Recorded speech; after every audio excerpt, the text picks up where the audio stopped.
Stay at home. Itulah slogan yang mungkin kamu sering dengar akhir-akhir ini, di mana setiap warga harus berdiam diri di rumahnya agar penyebaran COVID-19 ini segera berakhir.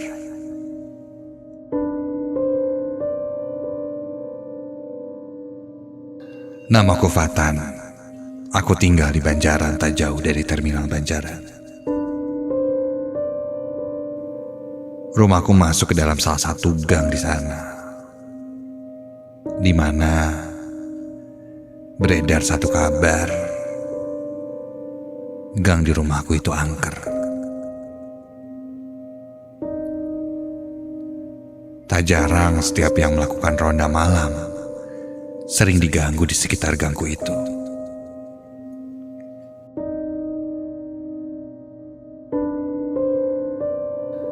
Gang yang angker itu berada di ujung setelah melewati rumahku. Pernah ada satu cerita, penjual nasi goreng lari terbirit-birit melihat ada sosok pocong berdiri membelakanginya. Tukang nasi goreng itu lantas memutar balik tidak jadi lewat gang itu. Lalu ada juga cerita tentang driver ojek online yang menerima pesanan makanan di sekitar gang itu. Dan ketika dia lewat gang itu, dia melihat satu sosok yang menyerupai pocong juga. Driver itu langsung menancap gas menjauhi sosok pocong itu.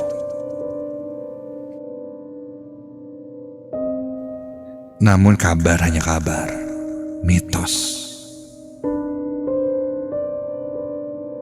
Aku tepis semua perkataan warga sekitar. Ya, mungkin saja mereka membuat isu seperti itu hanya untuk menakut-nakuti saja, agar jalan tidak terlalu ramai. Itu pikirku. Aku salah satu orang yang tidak percaya dengan hal-hal mistis. Melihatnya pun belum pernah. Apalagi sosok pocong yang ada di gang itu, dekat dengan rumahku.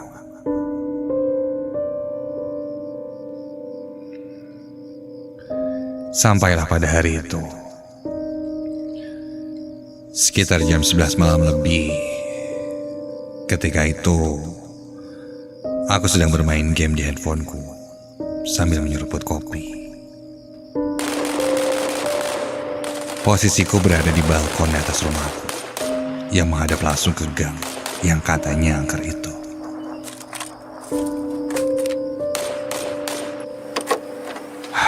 Sebenarnya ada rasa penasaran. Apa benar ya? Gang depan rumahku itu angker.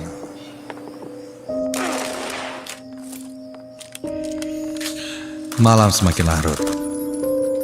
Jam di handphoneku sudah menunjukkan jam 2 pagi.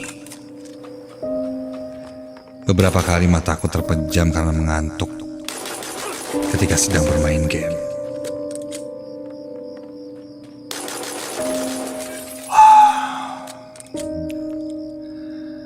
Karena sudah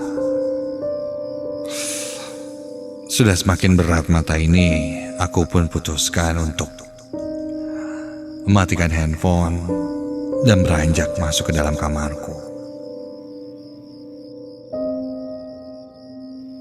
Ketika aku akan berbalik masuk ke kamar dari balkon itu, tiba-tiba aku mendengar suara gaduh.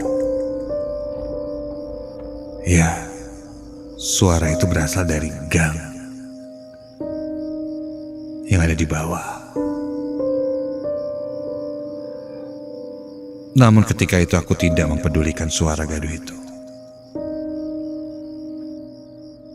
Aku buka pintu kaca geser di balkonku itu,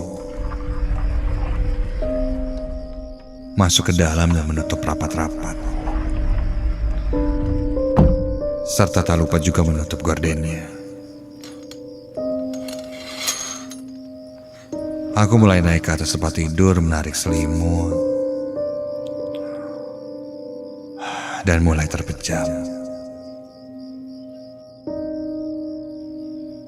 Namun belum terlelap, aku masih mendengar suara keheningan di malam itu. Ya wajar, jam 2 pagi.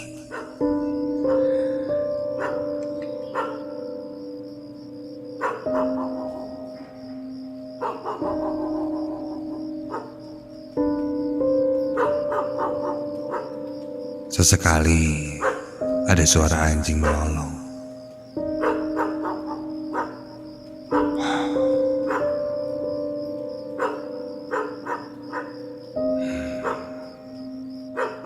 Suara-suara itu memang biasa ku dengar sebelum tidur. Sampai tiba-tiba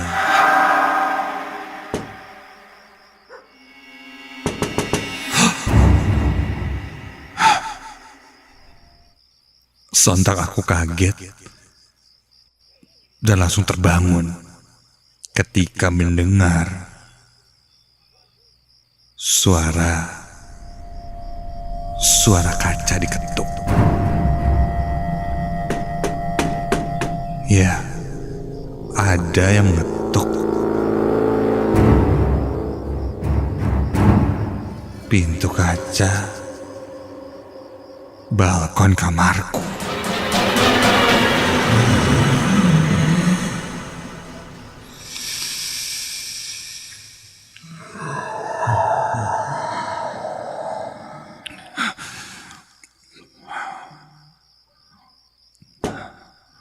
Aku langsung menengok ke arah pintu geser kaca yang untungnya masih tertutup gorden itu.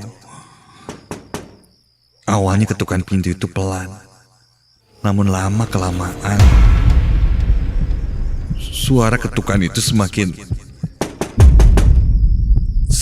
cepat, layaknya orang yang menggedor-gedor pintu balkon kamarku itu.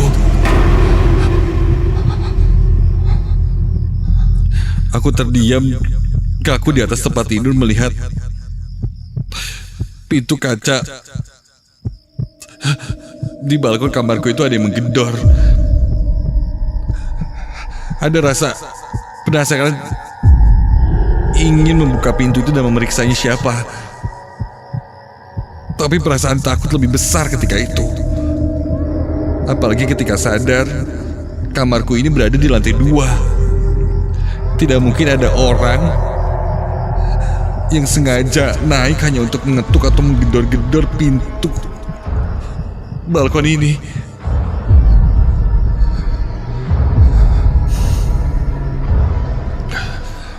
Aku coba beranikan diri kali ini. Aku bangkit dari tempat tidur,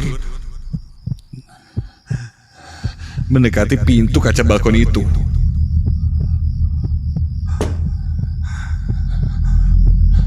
Suara ketukan itu pun masih terdengar.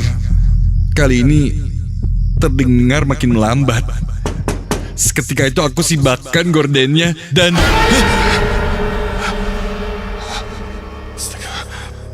tidak ada apa-apa. Ya, tidak ada apa-apa di depan pintu kaca balkonku itu. Namun nampak ada bekas noda seperti cairan berwarna merah di pintu kaca itu.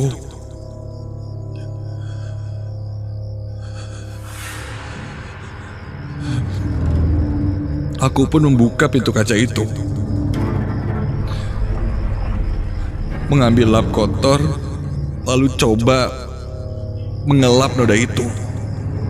Entah apa itu, cairan kental berwarna merah, warnanya seperti darah. Setelah noda itu aku lap, aku melihat ke sekitar. Keadaan sepi. sepi sekali. Buru-buru, aku pun kembali masuk ke dalam kamar. Dan ketika aku akan menutup pintu balkon itu, loh,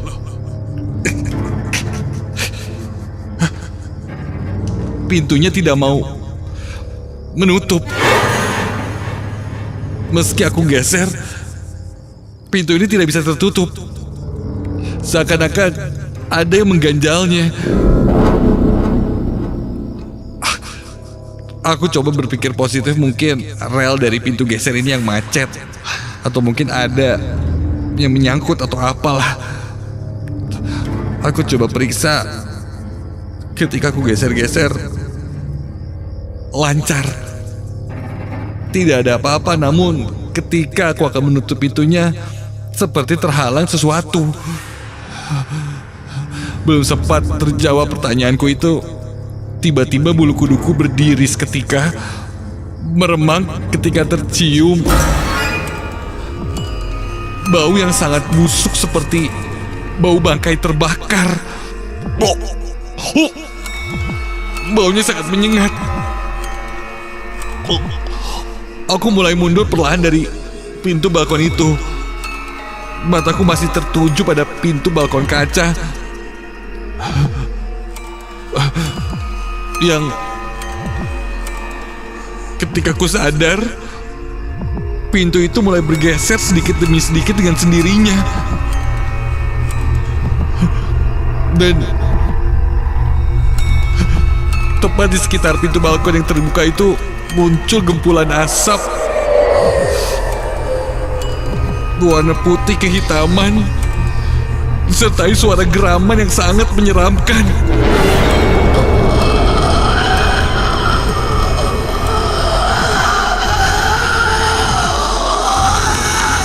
Gempulan asap itu kini mulai terlihat seperti membentuk sesuatu.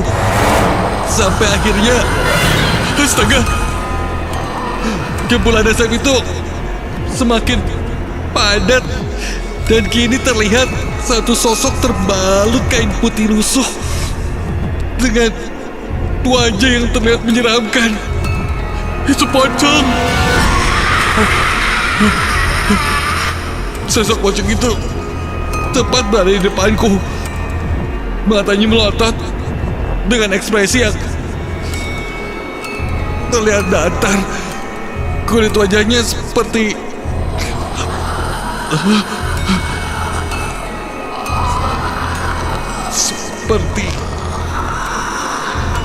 keriput keras, mirip tekstur kulit pohon dengan warna yang sangat gelap, seakan terbakar. Bau busuk yang menyeruak semakin tercium menusuk hidung, sampai sosok itu samar ku dengar berkata,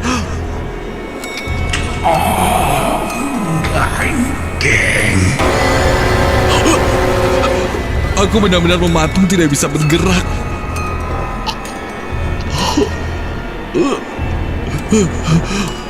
Ketika berkata seperti itu, mulutnya terlihat seperti mengeluarkan belatung, membuatku ingin muntah. Matanya kini memerah dan menggeram menyeramkan. Mataku hanya terpaku pada sosok itu. Aku coba menutup mata, menutup telinga, sambil terus berdoa di dalam hatiku agar sosok itu hilang. Dan ketika aku buka kembali mataku, sosok itu sudah hilang. Kini kaki dan badanku sudah bisa digerakkan kembali. Buru-buru aku menutup pintu balkon itu, menguncinya dan berlari keluar dari kamar. Dan ketika aku turun ke bawah, kulihat kakakku masih belum tidur dan bertanya padaku kenapa aku berlarian seperti orang ketakutan.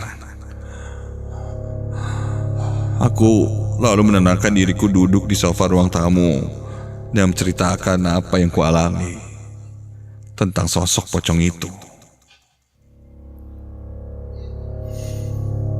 Kakakku bilang mitos yang beredar di gang rumah dekat rumahku itu benar,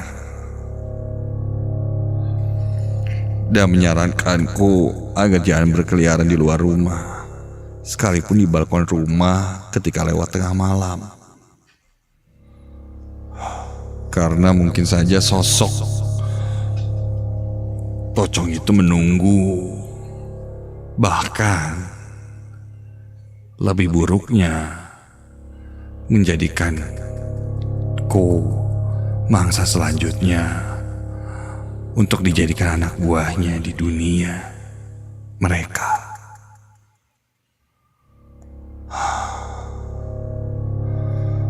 Kakakku menambahkan, jika aku tertidur pulas di luar rumah, misalnya di balkon, mungkin saja saat itu rohku dibawa oleh sosok pocong itu. Namun untungnya aku masih terbangun ketika itu, dan tidak sampai mengalami kejadian itu.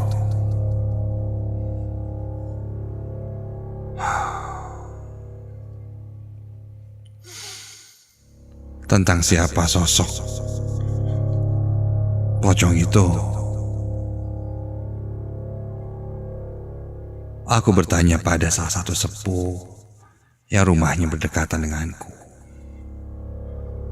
Dia bilang, katanya sosok itu sudah ada ketika zaman penjajahan Belanda dulu, sebelum gang ini berdiri. Gang ini adalah sebuah lapangan yang dulunya dijadikan tempat eksekusi tentara Belanda terhadap warga pribumi. Mungkin saja sosok pocong itu adalah salah satu warga pribumi yang dieksekusi tentara Belanda ketika itu. Dia juga menambahkan, jika malam hari diharuskan kepada penghuni rumah untuk menutup rapat-rapat pintunya agar sosok itu tidak mengganggu. Tidak hanya itu, dia juga berpesan agar tidak berisik di malam hari, karena mungkin sosok itu ketika datang padaku merasa terganggu olehku yang saat itu sedang bermain game dan berisik.